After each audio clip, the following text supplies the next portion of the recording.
deputado Jânio Mendes, dando continuidade um pouco à fala do nobre deputado Luiz Paulo.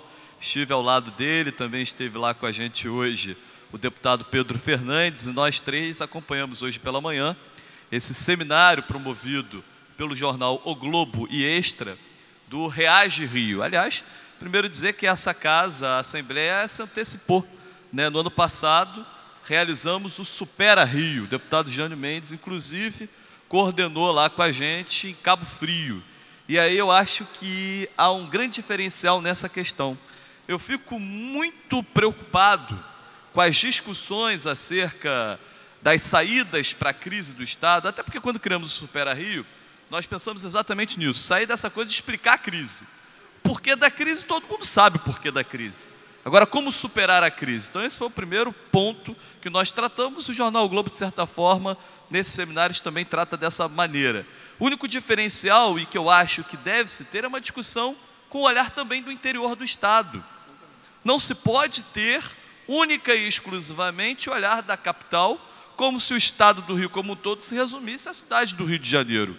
É óbvio que a gente sabe da importância, né, do papel de liderança que a capital tem que ter, mas não podemos esquecer as particularidades da região sul do Estado. A gente não pode esquecer das particularidades e da importância da região norte, do turismo, do metal mecânico para a região serrana.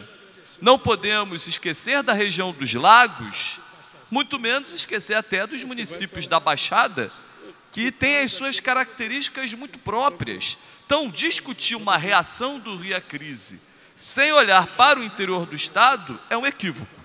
É preciso tratar com o interior.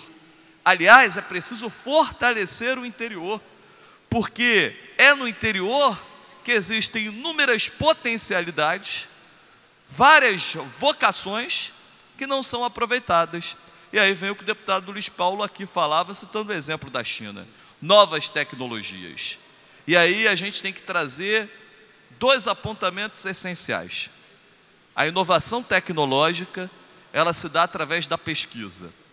Um governo que mata a pesquisa, um governo que dificulta o acesso a bolsas, um governo que sufoca o ERJ, ao ESO, ao ENF, não está apostando em inovação tecnológica, porque não existe inovação tecnológica sem essas instituições, incluindo aí a FAPERJ, o CEDERJ, incluindo a FAETEC.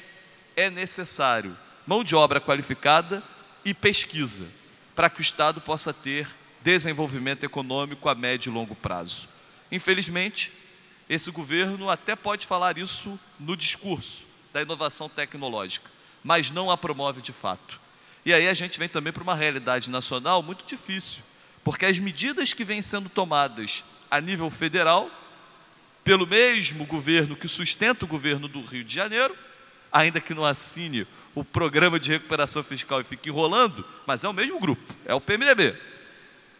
Esse governo federal está transformando a economia brasileira em uma questão primária. O Brasil está retrocedendo. O Brasil está caminhando a largos passos para ter uma mão de obra cada vez menos qualificada, cada vez com menor inovação tecnológica, entregando matéria-prima para que outros as transformem, agregando valor a isso, e a gente perdendo valor. Então, isso é muito preocupante e essa denúncia precisa ser feita, porque atinge também os sonhos de possibilidades de superação da crise do Estado do Rio de Janeiro. Então, a gente tem que ter um olhar atento. E o estrago que esse governo federal pode fazer até o final de 2018 é, de fato, muito preocupante. Então, parabenizar aqui o Seminário Reage Rio, né?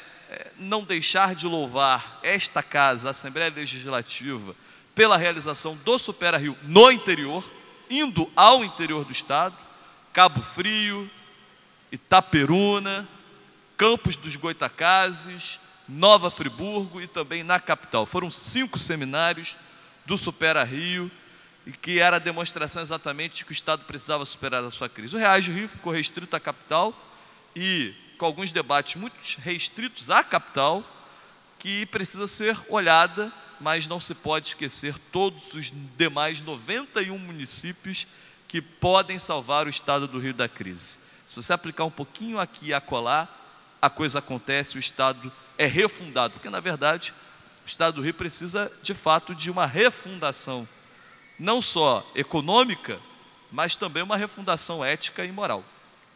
Essa é a mais importante de todas. A reforma das reformas é a reforma ética e moral. Alguns informes rapidamente, senhor presidente, com relação ao Hospital do Câncer de Nova Friburgo. Antes de passar a palavra ao deputado Waldeck. Anderson, só para acrescentar que em relação aos eventos Supera, lembrar também o seu viés em relação às universidades, né? Fizemos o Supera UERJ, né, sob a liderança de Vossa Excelência, e já está agendado também o Supera UESO. Portanto, além da preocupação com o interior, com o conjunto do Estado, a preocupação específica com as universidades, com esses polos de ciência, tecnologia e inovação que estão sendo dizimados no Rio de Janeiro. Obrigado pela lembrança, deputado Waldeck, Supera Rio UESO. Inclusive o deputado Waldeck me disse, né, tem que fazer da UESO, tem que fazer da UENF também. Né, há um pedido aí para fazer na UERJ São Gonçalo, na UERJ Teresópolis, a gente está à disposição. Claro que onde os nossos braços alcançam, dentro das nossas possibilidades.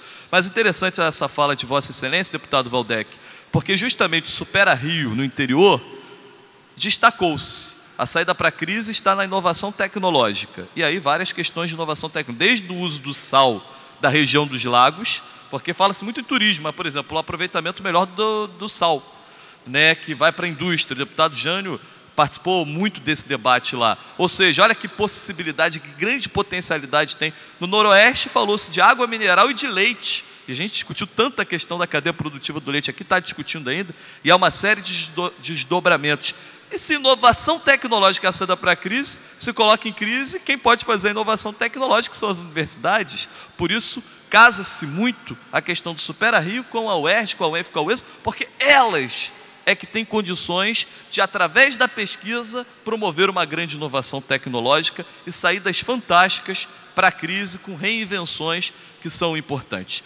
E eu dizia do Hospital Estadual do Câncer, então, de Nova Friburgo, a Secretaria de Obras me informou nessa semana, quero agradecer, inclusive, aqui, a gente está fazendo o nosso trabalho de fiscalização.